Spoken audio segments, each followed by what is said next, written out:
Je commence par une citation. Au moment, peut-être fugace, mais à l'évidence fondateur, où la République eut une religion, ou fut une religion, on ne sait comment dire, Ferdinand Buisson en a été non seulement le grand prêtre, le grand ordonnateur, mais le prophète et le théoricien. C'est Vincent Peillon, dans son ouvrage « Une religion pour la République, la foi laïque de Ferdinand Buisson », qui s'exprime ainsi. À part la pathétique et sans lendemain tentative de Robespierre d'instaurer une fête de lettres suprême, le vin prairial en 8 juin 1794, la République française, et singulièrement la troisième, est plutôt généralement assimilée à la neutralité religieuse de l'État. Le point cardinal, si j'ose dire, je n'avais pas fait exprès, le point cardinal de cette neutralité, donc de l'absence de toute religion, d'État, est évidemment, juridiquement, l'article 2 de la loi du 9 décembre 1905, selon lequel la République ne reconnaît, ne salarie ni ne subventionne aucun culte, et la conséquence de cela, c'est-à-dire la suppression des budgets de l'État, des départements et des communes, des dépenses relatives à l'exercice des cultes. Bien. Autrement dit, si, comme le dit Vincent Peillon, et avant lui Ferdinand Buisson, la République a ou est une religion, en somme, elle ne respecte pas sa propre loi et même, à certains égards, une de ses lois fondatrices. Et l'analyse de la pensée de Ferdinand Buisson, qui n'est que l'expression d'un individu, faite par un ministre de la République en ces termes, en termes de ce qu'on pourrait appeler une doctrine officielle ou une religion d'État, est pour le moins inquiétante. Quoi qu'il en soit, il apparaît clairement que Ferdinand Buisson est l'un des acteurs majeurs du processus de laïcisation de la société française, d'une part, mais également de la tentative, jusqu'ici sans succès, de mettre en place une religion de substitution au moyen de l'enseignement primaire et donc, on en a parlé, du contrôle des jeunes esprits.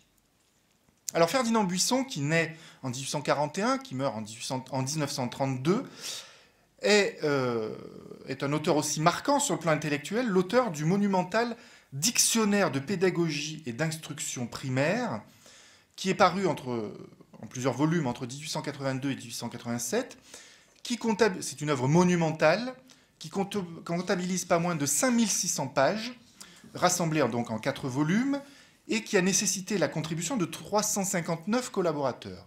359 collaborateurs parmi les meilleurs spécialistes, il faut le dire, des sciences, qu'elles soient humaines ou techniques, de l'époque. Donc vraiment un ouvrage remarquable à certains égards. Et d'une part, cet ouvrage, c'est un traité de pédagogie théorique, et d'autre part, d'un traité qui met en œuvre l'application des principes aux matières à enseigner.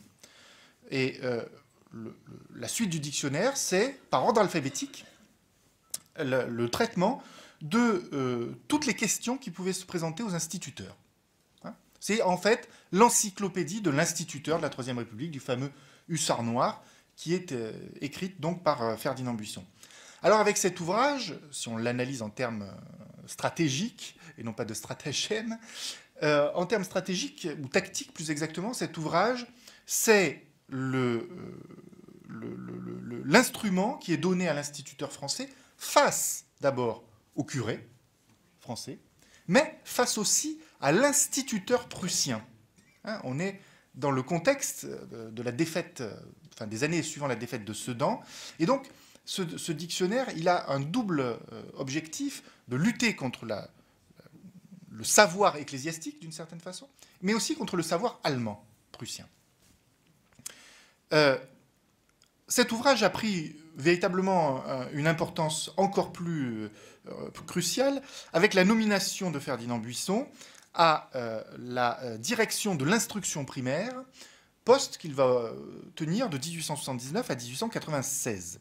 Avec cette nomination, le dictionnaire de pédagogie et d'instruction primaire va devenir en fait le manuel quasi officiel de l'enseignement primaire sur tout le territoire. Son influence est encore renforcée par le parcours personnel de l'auteur, puisque Ferdinand Buisson, une fois après avoir été nommé directeur de l'enseignement primaire, devient président de l'Association nationale des libres penseurs, de la Ligue de l'enseignement, de la Ligue des droits de l'homme. Il est professeur de pédagogie à la Sorbonne, fondateur du musée pédagogique, de la revue pédagogique et de l'Institut des recherches pédagogiques. Il entame une carrière politique en devenant député radical socialiste. Il participe activement à l'élaboration de la loi sur les congrégations, du 7 juillet 1904, et puis, bien sûr, de celle du 9 décembre 1905 sur la séparation des églises et de l'État. Politiquement, il milite ensuite en faveur du scrutin proportionnel, pour le vote des femmes, tout en devenant, après 1918, un ardent défenseur de la paix, un ardent militant pacifiste, ce qui lui vaudra le prix Nobel de la paix en 1927. Tout de même, un personnage au parcours bien rempli, mais ce qui va nous retenir pour l'instant, c'est son action dans les années 1901-1905, qui mérite qu'on s'y attarde du point de vue qui est le nôtre aujourd'hui. Quel est le contexte ? Les catholiques commençaient à se rallier à la République. Le 12 novembre 1890, le cardinal Lavigerie, dans son fameux discours d'Alger, porte un toast en l'honneur de la République. Le 16 février 1892, une encyclique du pape propose le ralliement et, de façon générale, les catholiques français sont invités à accepter la forme républicaine de gouvernement, ce qui n'allait pas de soi dans le contexte de ces années-là. Les années 1890 constituent donc une période de relatif apaisement dans les relations entre l'Église catholique et un État républicain français, plutôt modéré, parce que conduit par des républicains qu'on qualifie généralement d'opportunistes et qui sont, pour la plupart d'entre eux, des anciens orléanistes. La situation change du fait de l'évolution politique du pays, tout simplement. Aux élections législatives de 1898, ce sont les républicains radicaux, plus à gauche et donc plus laïques, qui l'emportent. Et en 1902, ce sont les radicaux socialistes, très souvent francs-maçons, qui l'emportent face aux républicains modérés, opportunistes, qui ont mené une politique de compromis sur le dossier en particulier scolaire. Et ce sont eux, ces députés-là en particulier, et les sénateurs, qui vont lutter pour la séparation totale des églises et de l'État. Il faut aussi, sur le plan juridique, tenir compte d'un événement important qui se produit avant la loi de 1905. C'est la loi, en apparence, sans importance de ce point de vue-là, qu'il l'a été en réalité, c'est la loi du 1er juillet 1901. Cette loi, vous la connaissez tous, c'est la loi qui établit la liberté d'association. Et cette loi du 1er juillet 1901, elle contenait en réalité des dispositions très contraignantes à l'égard des congrégations religieuses. Congrégations religieuses, dans le contexte de l'époque, qui assuraient l'essentiel de l'enseignement privé. Et après 1902, donc après les élections de 1902, lorsque c'est Émile Combes qui est nommé président du Conseil, Premier ministre, comme on dirait aujourd'hui, eh bien, l'application de la loi de 1901 va tourner à la suppression systématique des congrégations, ce qui aboutit concrètement à la fermeture de plus de 10 000 écoles privées catholiques. En 1904, le député Ferdinand Buisson présente une proposition de loi animée d'une conception très offensive de la laïcité qui vise à la suppression pure et simple des congrégations. Et cette loi va être votée, c'est la loi du 17 juillet 1904, va supprimer l'enseignement congréganiste, et ce sont donc 16 000 écoles supplémentaires qui vont être fermées, 16 000 écoles catholiques. Cette loi, d'ailleurs, souvent on l'oublie, est la véritable cause du vote de la loi de 1905, de la loi sur la séparation, parce que cette loi de 1904 va causer la rupture des relations diplomatiques entre la République française et le Vatican, et donc va, d'une certaine façon, forcer à trouver une solution juridique. Et cette solution juridique, ce sera la loi de 1905. Donc Buisson, vous le voyez, est pour beaucoup dans la radicalisation de la position de l'État français, parce que, de son point de vue, il a une mission, il se croit investi de la mission de républicaniser l'enseignement, et c'est là le cœur, on le verra, de son action. Alors, le président de séance a dit qu'on allait aborder la question d'une façon historique, mais on va l'aborder aussi d'une façon juridique, parce que je suis historien, mais du droit. Et oui.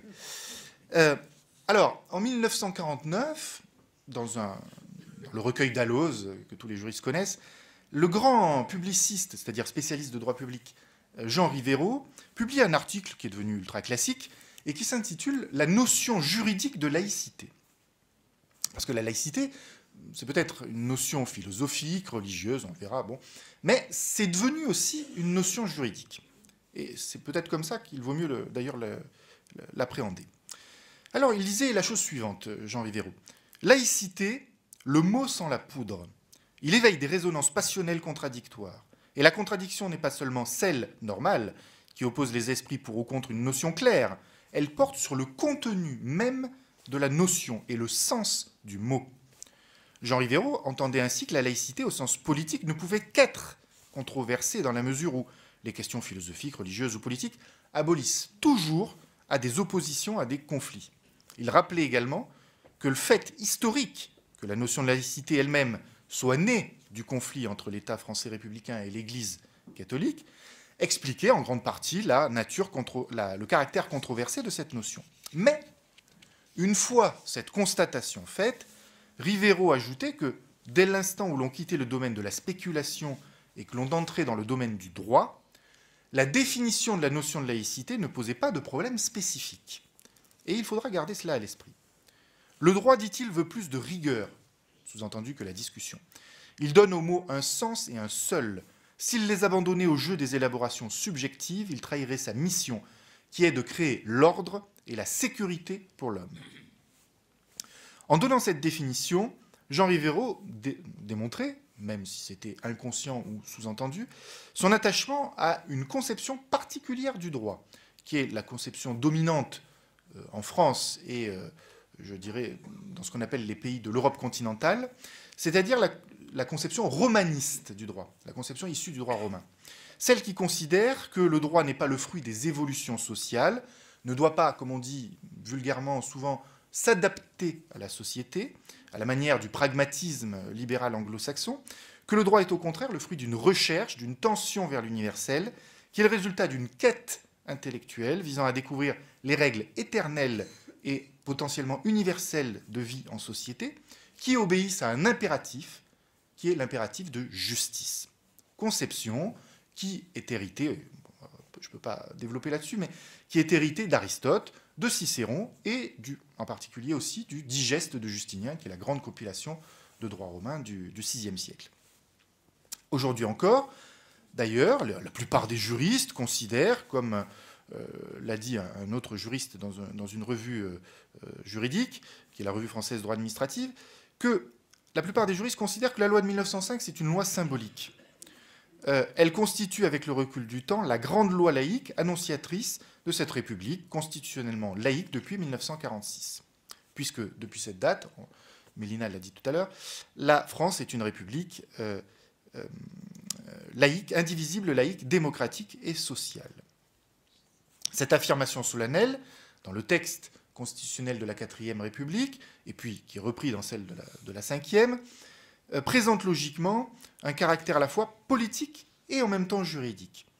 Et les principes que contient la loi sont à ce double point de vue, et pour des raisons différentes, politiquement ou juridiquement intouchables. Ça, c'est à peu près, j'ai pris cette citation-là, parce qu'elle me semblait refléter l'opinion majoritaire chez les juristes aujourd'hui. L'auteur, en rappelant que la loi du 9 décembre 1905 avait évolué, reconnaissait qu'en fait cette loi est devenue le socle commun du droit ecclésiastique en France, ce qu'il appelle un socle du droit civil des cultes. Ce qui revient à dire que dans le combat qui a historiquement opposé l'Église catholique à l'État républicain, c'est l'État républicain d'abord qui s'est imposé, au point même d'ailleurs d'influencer les religions de l'intérieur. Parce que d'une certaine manière, cette loi de 1905, elle impose un certain mode d'organisation au culte. Au culte. C'est un domaine dans lequel les jeux de mots sont infinis, on se régale. Alors, sur le plan juridique, les juristes savent bien en quoi consiste la laïcité. Je recite à nouveau Jean Rivero. Le seuil du droit franchi, les disputes s'apaisent. Pour les juristes, la définition de la laïcité ne soulève pas de difficultés majeures. Des conceptions fort différentes ont pu être développées par des hommes politiques dans le feu des réunions publiques, mais une seule a trouvé place dans les documents officiels, les textes législatifs, les rapports parlementaires qui les commentent, les circulaires qui ont accompagné leur mise en application, ont toujours entendu la laïcité en un seul et même sens, celui de neutralité religieuse de l'État. Autrement dit, la laïcité, c'est un système séparatiste.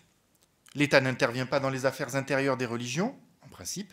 le dogme, la hiérarchie, tout cela. Et, parallèlement, les religions n'interviennent pas dans la vie publique.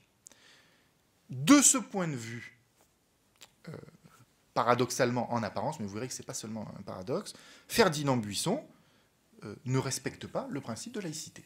Pas plus que Vincent Payon d'ailleurs. En tout cas, la laïcité telle que le juriste devrait l'appréhender. La laïcité, ça n'est pas une particularité, ça n'est pas seulement une particularité française, dans le sens où, en effet, très peu de pays dans le monde connaissent cette manière juridique-là de régler les rapports entre l'État et les religions. Et d'ailleurs, il y a des pays qui connaissent le principe de laïcité et qui pourtant sont très éloignés de la situation française. Par exemple, l'Irlande, la République d'Irlande, on le sait peu, vit sous un régime séparatiste, de séparation entre l'Église et l'État, et pourtant, la Constitution irlandaise invoque le patronage de Dieu. Et on ne peut pas dire que l'Irlande ne soit pas un pays catholique. Vous voyez, donc la situation est très différente. Mais en tout cas, cette particularité ne saurait pas se rencontrer dans un pays où la distinction entre la sphère publique et la sphère privée n'est pas comprise de façon très claire. Dans les pays de tradition romaniste, justement, on sait très bien la différence entre le public et le privé. En tout cas, traditionnellement, on la connaissait. Que ce soit du point de vue juridique, bien sûr, hein, on peut le prendre de ce point de vue-là, mais même du point de vue individuel, du point de vue social. On savait, jusqu'à une date assez récente, que le président de la République était une personne publique et que donc sa vie privée ne regardait pas le public, précisément. Mais vous voyez bien à quel point les frontières claires sont en train de s'estomper. En ce qui concerne les relations entre religion et État, il y a sans doute bien d'autres systèmes satisfaisants. D'ailleurs, quand on étudie même, ne serait-ce que les constitutions au niveau international, toutes les solutions sont possibles dans les relations entre État et religion, mais la laïcité est la particularité française depuis un peu plus d'un siècle. Et en fait, si on voulait remonter un peu plus loin, cette loi de séparation, elle s'inscrit dans une logique très française qu'on pourrait même faire remonter à l'Ancien Régime et au gallicanisme. Alors on sait bien que une des caractéristiques de la politique éducative de la Troisième République était bâtie sur l'enseignement de la morale dans les écoles publiques, notamment primaires. Les fameux cours d'éducation civique que l'on a voulu réintroduire depuis 1995 dans les collèges, sous l'impulsion de ce génie de la politique et de l'enseignement qu'est François Bayrou, et depuis 1999 dans les lycées par cet autre génie qu'est Claude Allègre, avec le succès éclatant que l'on sait. Depuis 2008, l'instruction civique et morale fait à nouveau partie intégrante des programmes à l'école primaire. On ne comprend d'ailleurs pas pourquoi on est parti du lycée pour arriver à l'école primaire et pas le contraire, mais enfin c'est comme ça. Et dès la rentrée 2015, quelqu'un l'a rappelé tout à l'heure, cette fois-ci par la volonté du troisième génie qui est Vincent Payon, un cours de morale laïque sera obligatoire et fera l'objet d'une évaluation du cours préparatoire à la terminale. Il a donc été particulièrement bien vu par les organisateurs de ce colloque de m'avoir invité à fouiller ce concept de morale laïque, notamment dans la pensée de son inventeur, qui est Ferdinand Buisson. Chez ce personnage clé, dont vous l'avez compris, de la troisième, morale et liberté de conscience vont de pair. Mais encore faut-il, ce sera mon premier point, expliquer ce qu'est la morale entendue par Ferdinand Buisson. Et encore faut-il, et ce sera plus étonnant, en tout cas ça m'a étonné, parce que je ne connaissais pas ça de façon très approfondie, que la pensée de Buisson est véritablement tournée vers la fondation d'une nouvelle religion, en fait, la religion laïque, dont les conditions principales sont la séparation de l'Église et de l'État, et également la mise en place d'un instrument de laïcisation de la société, qu'est l'éducation nationale.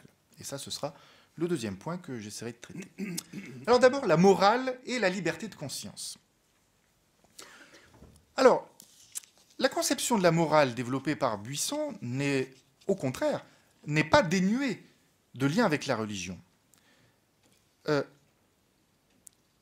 Une historienne bien connue, qui est Mona Ozouf, une historienne de la Révolution, a écrit que la morale fait le fond de la religion. Cette généalogie me paraît évidemment excessive dans sa prétention à l'universalité, mais elle explique que Ferdinand Buisson et ses turiféraires pensent que la République puisse être une religion ou qu'il puisse y avoir une religion républicaine. Quoi qu'il en soit de la pertinence de cette relation généalogique entre morale et religion, il faut tenir compte du fait de son influence et de ses effets. En effet, elle explique que pour Buisson, il y ait une continuité entre, et je pense qu'il est sincère, parce qu'il l'écrit à trop d'endroits pour que ce soit purement un stratagème, et il explique, Buisson, qu'il y a une continuité entre le christianisme des origines, interprété à la façon protestante, et la religion laïque. Sur le plan politique, Buisson n'est pas le premier républicain à penser la République comme une religion ou que la République ait besoin d'une religion. Jules Michelet, on en a parlé tout à l'heure, soutenait la première position, tandis que la seconde, et on a aussi évoqué son nom, avait la faveur d'Edgar Quinet. Et tous deux, ce n'est sans doute pas un hasard, étaient issus, comme Buisson, d'une famille protestante. Sur le plan philosophique, Buisson se place, ça m'a beaucoup intéressé, sous le patronage de Victor Cousin. Alors Victor Cousin, c'est un des principaux acteurs intellectuels du XIXe siècle français, et en particulier parce que, sans aller dans le détail, c'est lui ou ses disciples qui maîtrisent pratiquement toute l'université sur le plan aussi bien institutionnel qu'intellectuel au XIXe siècle. Et la caractéristique, pour ce qui nous intéresse, de la pensée de Victor Cousin, c'est d'opérer une sorte de synthèse entre spiritualisme et matérialisme. Et ça, c'est plutôt étonnant. Et Buisson, d'une certaine façon, est dans cette perspective aussi. En tout cas, j'ai été extrêmement frappé par la place que Buisson réserve à l'élaboration d'une véritable théorie de la connaissance.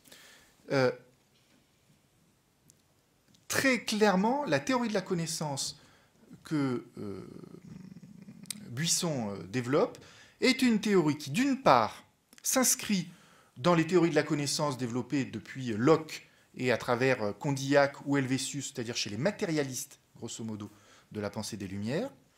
Mais d'un autre côté,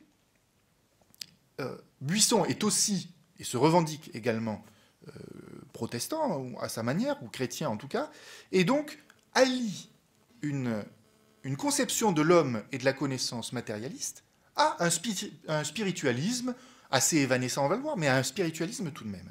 Et de ce point de vue-là, il est très semblable à Cousin. On voit ça à travers la théorie de l'intuition que développe Buisson. Il y a, selon lui, 3 types d'intuition. L'intuition sensible, donc qui vient des sens et qui est donc purement matérielle, ça c'est la théorie classique de Locke, de Condillac et d'Helvétius. L'intuition mentale, qui s'exerce directement par le jugement, sans l'intermédiaire des sens, qui est donc la faculté rationnelle.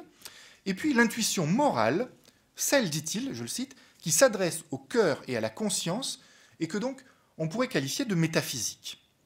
Toute la difficulté qu'il y a à cerner la pensée de Buisson réside dans le fait que, de notre point de vue, elle est contradictoire. Mais je pense que la particularité de son siècle, en tout cas en France, est d'avoir pensé qu'une association du matérialisme, du rationalisme et du spiritualisme était possible. Et dès l'instant où on le pense, c'est que c'est possible. Buisson pensait avoir résolu l'équation par la création d'une nouvelle religion, sans culte, sans clergé, sans dogme, et en fait uniquement préoccupé d'action sociale. La théorie de la connaissance de Buisson, je ne l'ai pas évoquée par simple exercice intellectuel et parce que la chose m'intéresse, mais cette vision-là, théorique, est destinée à avoir une application pratique dans l'enseignement. Buisson, par exemple, exhorte les instituteurs, pour lesquels il présente une conférence le 31 août 1878, en leur conseillant de prendre appui sur la sensibilité de leurs élèves pour leur faire prendre conscience de rien moins que l'ordre éternel et l'éternel mouvement de l'univers. Il ne s'agit pas seulement de science, il ne s'agit pas de leur expliquer Newton, etc. Il s'agit de faire, dit-il, de faire passer dans l'âme de ces enfants quelque chose de ce que vous sentez. Il est vrai que la manipulation mentale est théoriquement plus facile sur les enfants, c'est en tout cas ce que pensent les pédagogues depuis toujours. En réalité, il suffit que les adultes aient peu de culture pour que la même manipulation soit possible, et l'effondrement généralisé du niveau culturel de la France depuis les années 90-2000 n'en témoigne que de façon trop évidente. Dans le cadre de la pensée manipulatoire, hein, qui est vraiment le cœur de Buisson, qui est à la fois, encore une fois, mixte, à la fois matérialiste et spiritualiste, il n'est pas surprenant de lire que l'instituteur ne sort pas de sa sphère, dit Buisson, lorsqu'il participe soit à l'éducation du sens moral et religieux, qui, comme tous les autres, a besoin d'être cultivé, c'est une citation, soit à l'instruction civique, à l'éducation du citoyen. C'est-à-dire que pour lui, il n'y a pas de frontière étanche entre l'éducation civique et l'éducation morale et religieuse. Les trois vont de pair. Même si, par ailleurs, Buisson insiste sur la nécessité de n'exercer aucune pression sur les enfants, c'est une autre citation, on voit mal comment il serait possible de manipuler l'intériorité des enfants sans exercer aucune pression. Mais cette gestion de la contradiction, me semble-t-il, est caractéristique de la nature même de la pensée de Buisson, que pour cette raison je qualifie de mixte. Lui-même préconise à ceux auxquels il s'adresse de ne pas prendre part dans la querelle entre cléricaux et athées, très clairement. Mais au contraire, dit-il, de tenir, je cite, la mission d'être au milieu de nous, les conciliateurs par excellence. Conciliation, ce mot, me semble-t-il, définit bien la pensée caractérisée par le matérialisme spiritualiste de Buisson, d'ailleurs animé de sentiments assez nobles, assez élevés. Il pense rien moins que cette conciliation va permettre de rapprocher, de réconcilier les pères à travers le rapprochement des enfants. Son rêve, en fait, c'est de réconcilier les deux Frances, comme on disait à l'époque, hein, la France anticléricale et la France cléricale, à travers l'éducation. Bien évidemment, dans un sens anticlérical. Et oui. On comprend à la lumière de ces passages que la politique de Vincent Peillon soit suspectée par un certain nombre d'acteurs de la vie publique, bien sûr plus ou moins désintéressés. Et si on se trompe parfois de diagnostic, je ne pense pas qu'il soit question d'imposer la théorie du genre ou l'éducation des sexuels des enfants à l'école, mais en tout cas, cette thématique de la manipulation et du contrôle des esprits, qui, elle, est, me semble-t-il, plus sérieuse et plus profonde, elle doit être prise en compte. Alors, Ferdinand Buisson, sur le plan religieux, cette fois-ci, et vous verrez qu'il y a un lien avec la conscience morale, la morale laïque, qualifie sa position de, je cite, christianisme libéral. Il écrit d'ailleurs 3 ouvrages ou brochures sur la question, entre 1865 et 1869, le christianisme libéral, le manifeste du christianisme libéral et les principes du christianisme libéral. À l'évidence, ce ne sont pas des titres qu'a priori on peut attribuer à un athée. Je connais très bien la pensée matérialiste du XVIIIe siècle, très clairement, il n'y a pas ce genre de titre chez les matérialistes du XVIIIe siècle. Mais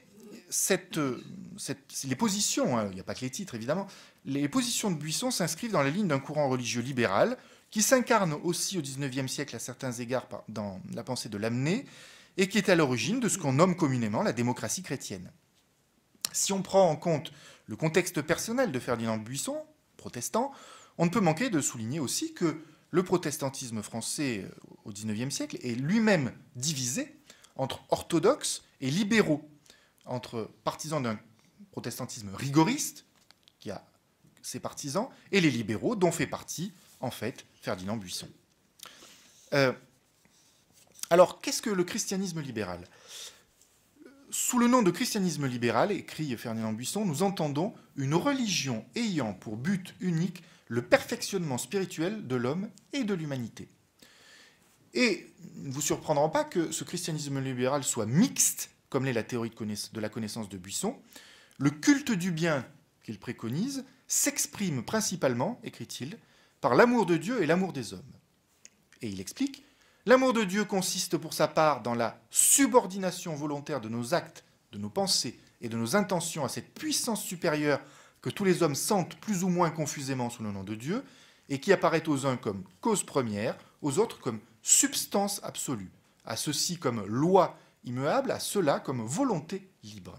Ainsi, et c'est surprenant quand même, les partisans du déterminisme et du libre arbitre étaient regroupés dans une même religion laïque. Alors, cherchant à rassembler tout le monde, dans une perspective assez radicalement universaliste, Buisson ajoute que la loi du devoir gravée dans la conscience morale est, de toutes les révélations de Dieu, la seule qui soit commune à tous les hommes, universellement reconnue, sinon suivie, claire et certaine pour tous et pour tous obligatoire.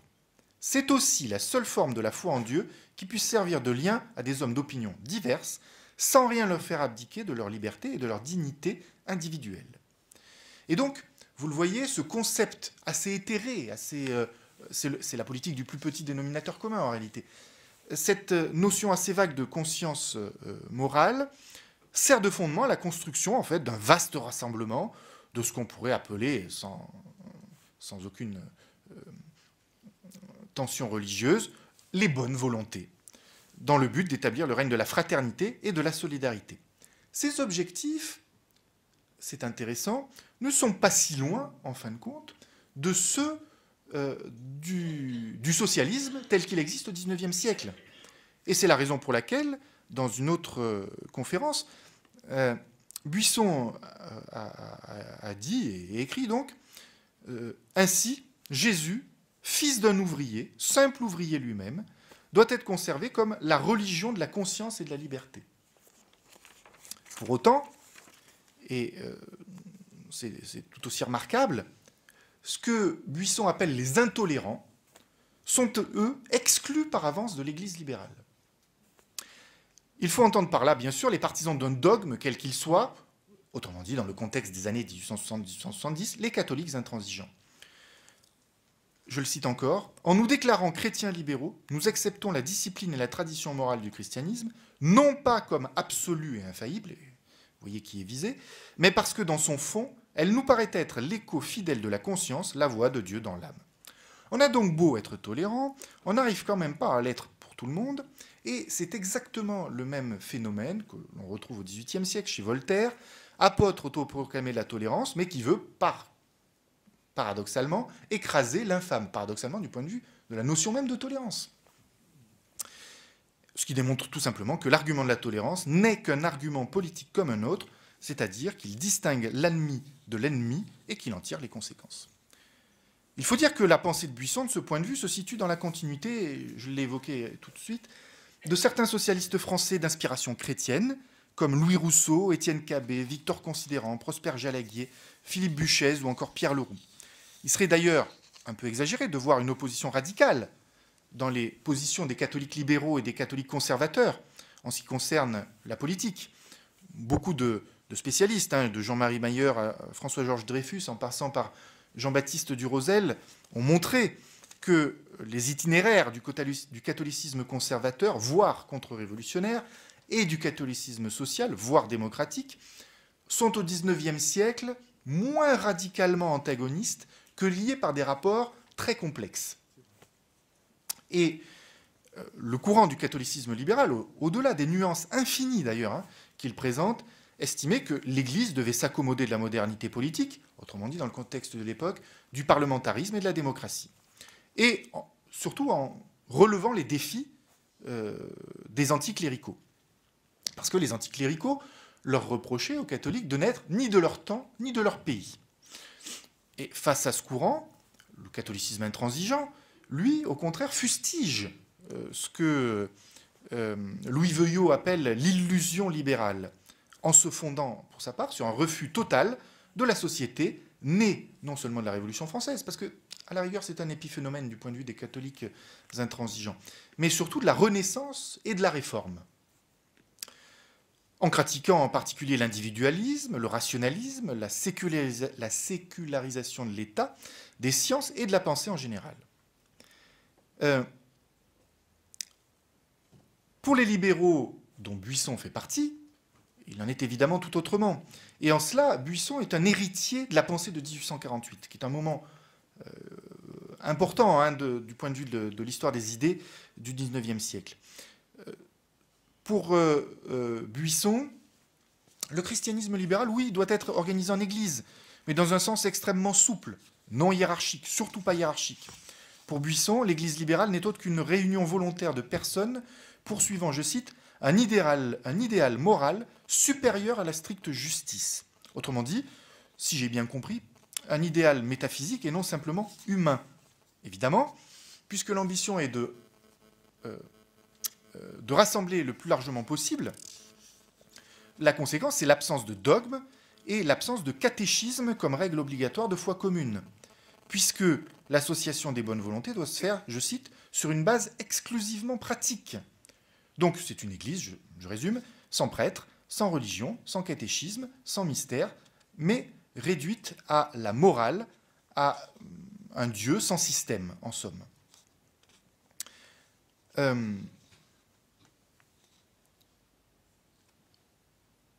J'ai insisté, ça n'était pas par plaisir, plusieurs fois, sur le fait que Buisson était protestant.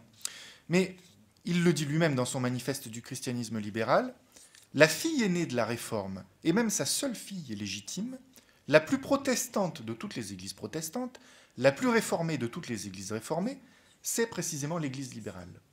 Donc, de son point de vue, du point de vue de Buisson, donc, l'objectif de former cette religion, ce christianisme libéral, n'est en fait que le prolongement logique du protestantisme. Alors, puisque Buisson nous lance un défi, avec sa notion de conscience morale, j'ai essayé de résoudre ce défi en tant que juriste.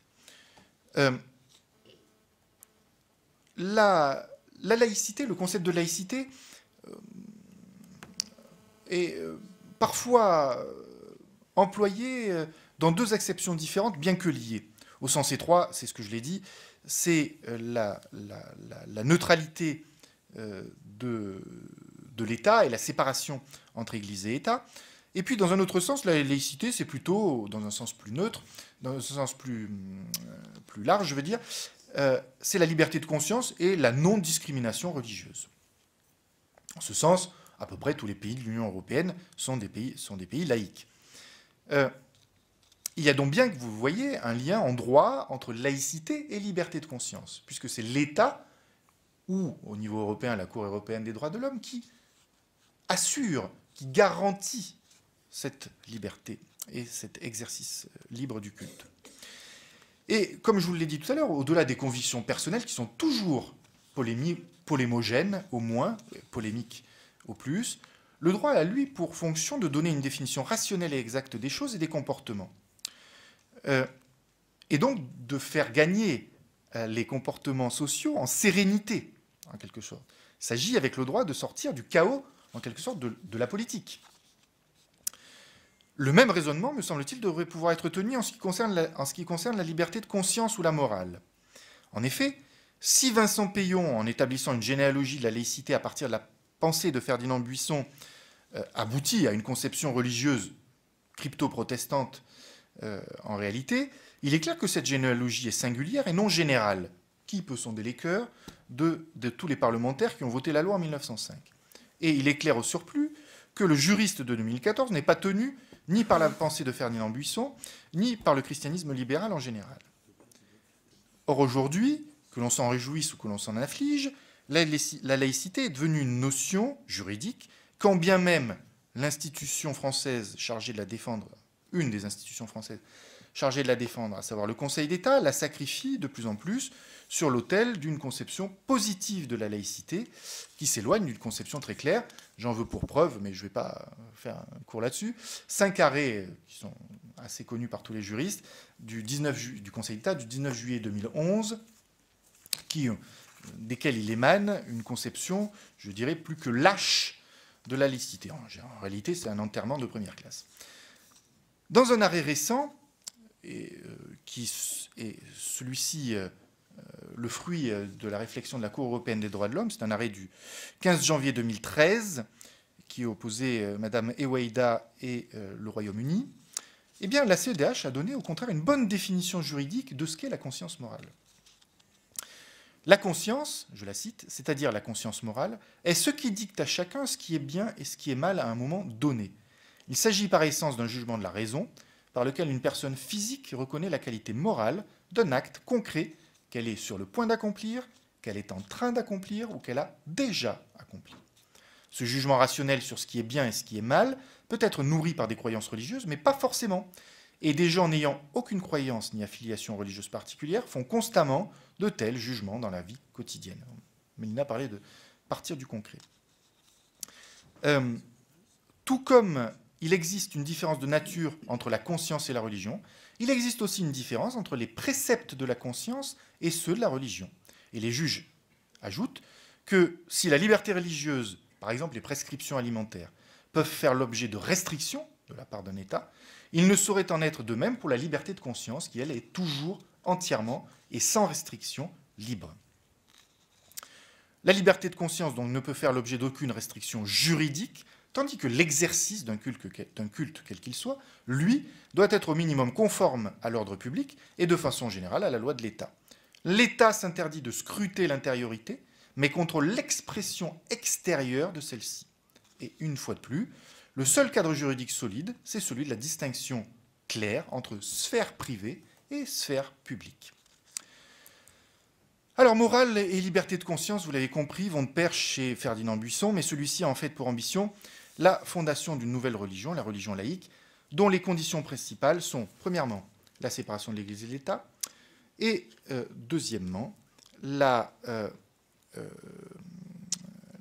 mise en place d'une éducation nationale pour contrôler les consciences. J'ai épuisé. Voilà, j'ai épuisé, j'en suis seulement au début de ma deuxième partie. Bon. On vous écoute avec patience. Ça, c'est gentil. Alors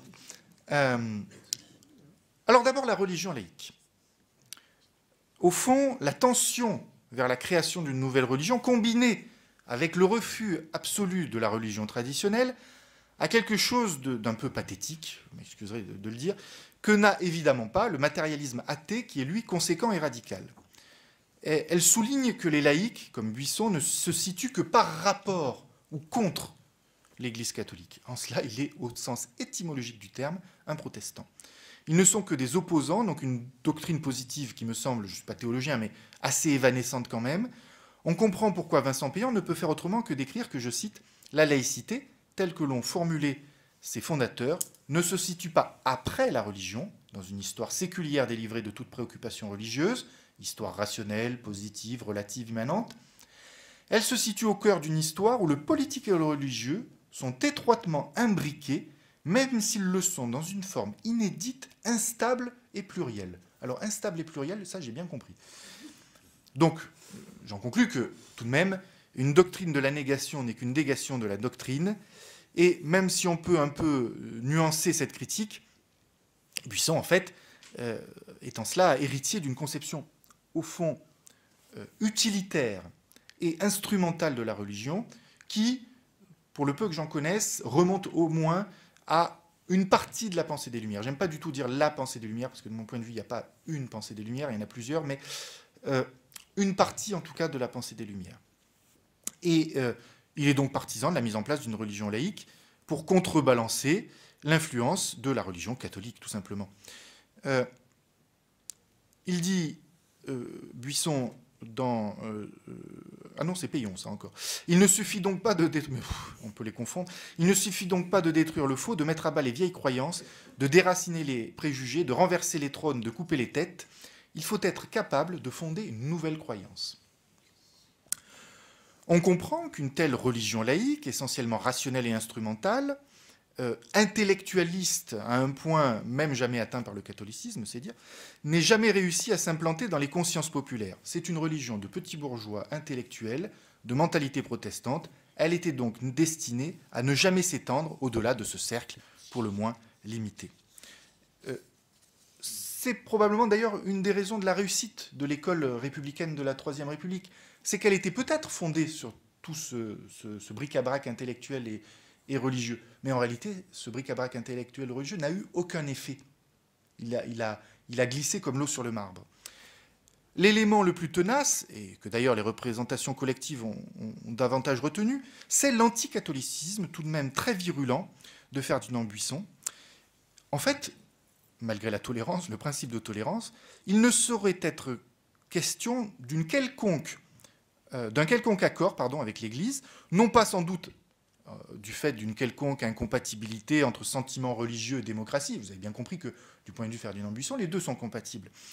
Mais parce que l'Église, dit-il, ne s'est pas contentée de rester un esprit, elle est devenue pouvoir. Le catholicisme, je le cite, « C'est interdit d'être une religion qui s'avoue humaine et perfectible comme les choses humaines. Il faut qu'il soit et qu'il reste une théocratie sacerdotale, qu'il garde, sous peine de se renier, sa prétention à la suprématie, et qu'il l'oppose à la prétention exactement contraire de la société laïque. » Et il ajoute, c'est très intéressant d'un point de vue politique, « La suprématie ne se partageant pas, il faut que l'une des deux sociétés brise l'autre. » Donc, c'est très clair, on est d'accord. Une opposition donc irréductible qui ne laisse même pas de possibilité... Non, c'est Buisson, c'est Buisson. Bah, il fallait l'inviter, Vincent Payon. Une opposition donc irréductible qui ne laisse aucune possibilité de rapprochement entre l'Église et ce qu'il appelle la société issue de la Révolution française. Il y a même une forme de férocité dans la volonté de Buisson d'analyser tout ce qui fait l'Église sur le plan social. Et, oui, c'est vraiment de la férocité, comme une pure manipulation des consciences pour amadouer les esprits populaires. C'est-à-dire, il ne fait gré de rien, en fait. Voilà, il n'y a pas d'arrangement possible. Et il y a certaines pages qui sont fascinantes à certains égards, où on voit qu'il y a finalement un affrontement pur, dénué de toute autre justification que le fait que l'ennemi est un ennemi, et qu'on ne transige pas avec l'ennemi, on l'abat. En un sens, et ça va vous paraître un peu provocateur, il s'agit en fait, de mon point de vue, de la même approche que le providentialisme de Joseph de Maistre, mais simplement inversé. À certains égards, Buisson est un contre-révolutionnaire, mais révolutionnaire. Il n'a jamais atteint le stade, Buisson, du contraire de la religion que serait un matérialisme conséquent et assumé. Il était littéralement pris dans une relation d'attirance-répulsion à l'égard de la religion catholique, et il est donc resté au stade, tout simplement, d'une contre-religion. Alors, pour mettre en place cette religion laïque, je vous l'ai dit, et là je vais résumer parce que sinon c'est vraiment pas raisonnable, il y a deux éléments. D'abord, la séparation de l'Église et de l'État. Je rappellerai simplement très vite que cette revendication, il ne l'a pas inventée. Parce que la première séparation juridique même de l'Église et de l'État, c'est sous le Directoire, par des lois de 1794 et 1795. Et puis, cette revendication en faveur de la séparation entre Église et État, à ma connaissance, elle ne reparaît véritablement sérieusement qu'en 1869, sous la plume de Léon Gambetta, dans ce qu'on appelle communément le programme de Belleville, pour les élections législatives de 1869, donc à la fin du Second Empire. Gambetta, qui se présentait dans l'arrondissement de Belleville à Paris, établit le programme républicain, c'est celui qui sera suivi, grosso modo, dans les grandes lignes, entre 1875 et 1890. Et parmi ces principes, il y a la séparation des églises et de l'État.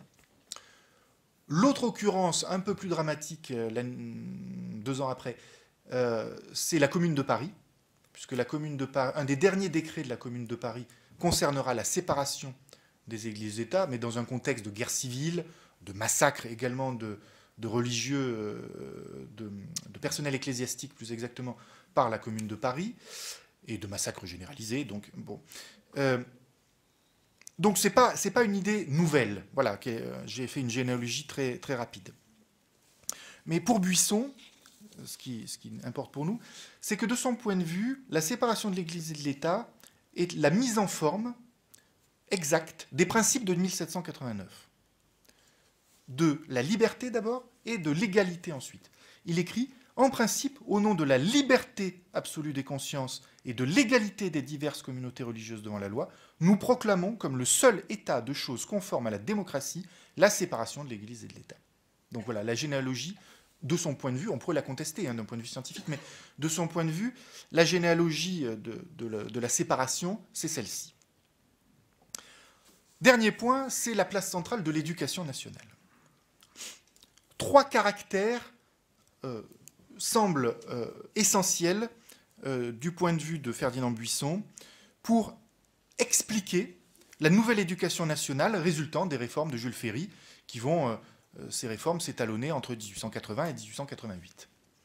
3 caractères principaux, la gratuité, le caractère obligatoire, la laïcité. La gratuité, c'est facile à comprendre, et la formule est jolie d'ailleurs chez Ferdinand Buisson, la gratuité pour les enfants, c'est l'égalité pour les parents. Le caractère obligatoire est plus étonnant. Il est justifié par la nécessité pour l'État de contrôler les consciences individuelles. On y revient. L'égalité et le droit étant les instruments de cette politique.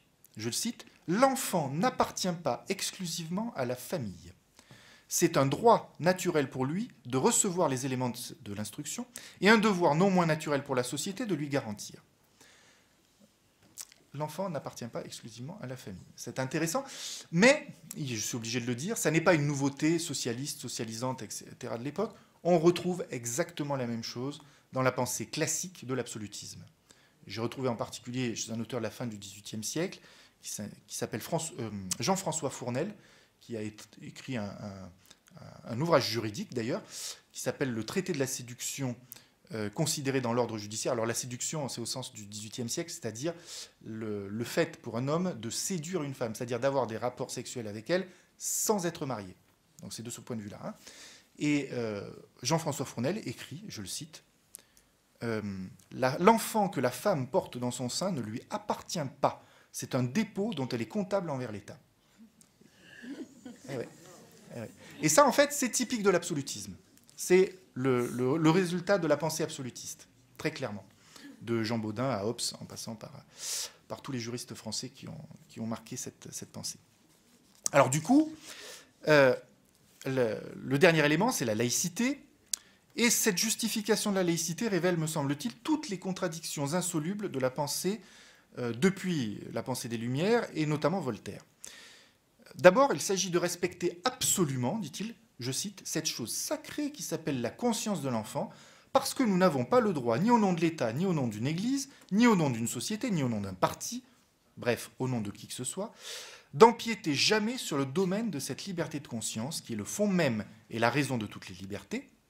Et, ajoute-t-il, cette liberté ne sera sérieusement respectée dans l'école qu'à la condition expresse que l'école soit séparée de l'Église. Autrement dit, de son point de vue, en fait, respecter la liberté de la conscience, c'est décatholiciser. C'est tout simplement ça, en fait. Et c'est une contradiction insoluble, parce que la thématique de la liberté de conscience est en fait exactement la même que celle de la tolérance chez Voltaire, dont j'ai parlé tout à l'heure. Partant d'un sentiment, par ailleurs peut-être respectable, cette forme de pensée aboutit systématiquement à désigner un ennemi encore plus redoutable, et donc susceptible d'être encore plus fanatiquement combattu. On part de l'idée de combattre le fanatisme, et simplement, on déplace le lieu du fanatisme. C'est tout simplement ça. Et de ce point de vue-là, c'est encore une fois, comme je le disais tout à l'heure, une pensée politique au sens phénoménologique du terme, c'est-à-dire, c'est une forme de pensée qui désigne l'ami et l'ennemi, et qui incite évidemment à combattre l'ennemi. Alors par ailleurs, si l'on tient absolument à respecter la liberté de conscience de l'enfant, il ne faudrait surtout pas lui donner d'éducation. Voilà. Et on sait que cette théorie a été soutenu par ailleurs par Ferdinand Buisson. Il ne faut pas lui prêter ce genre d'absurdité. Et on sait à quelles apories comportementales et sociales cela aboutit. Mais il y a tout de même chez lui la continuation de la thématique de la manipulation de l'intériorité que l'on trouve dans une partie de la pensée des Lumières. C'est le thème de la page blanche, l'enfant comme page blanche sur laquelle on peut écrire ce que l'on veut. Le fait qu'il n'y ait pas, au fond, de nature humaine, si je comprends les choses jusqu'au bout. Alors, vous le voyez, avec Ferdinand Buisson, on a un personnage que j'aimerais qualifier de fondateur d'une sorte de contre-église, d'une autre institution, non plus strictement religieuse mais laïque, et l'école de la Troisième, à cet égard, et son œuvre, et c'est une œuvre, il faut le dire, plutôt réussie. Ferdinand Buisson a bien le droit de penser que la morale laïque, enseignée par les fameux hussards noirs, était la cause de l'efficacité républicaine, même s'il se trompait à mon avis. Il avait également le droit de penser que, ce qui est plus intéressant, que cette morale laïque était l'aboutissement du meilleur des religions passées. Dans une perspective évolutionniste, il dit que l'éducation morale que nous donnons à l'enfant du peuple dans l'école primaire, ce n'est pas une demi-éducation. C'est la fleur même et le fruit de la civilisation au sens où on l'entend à l'époque, la civilisation avec un grand C, recueillis à travers les siècles dans les religions et les législations de tous les âges et de toute l'humanité. Et la laïcisation de l'enseignement, c'est évidemment un objectif stratégique majeur. Mais sur le plan tactique, Buisson est assez intelligent pour faire ça plus en douceur que ce qu'il l'écrit de façon théorique, évidemment. Et c'est la raison probablement pour laquelle ça a marché. Buisson, vous l'avez vu, Ferdinand Buisson, il se pensait comme un héritier légitime de la Révolution. Mais, avec sa notion de morale laïque, il a donné aussi, vous le voyez, avec ce bric-à-brac religieux ou anti-religieux, on ne sait pas toujours, il a donné un bien étrange départ à la notion de morale laïque, un bien étrange départ en tout cas pour un juriste rationnel. Je vous remercie.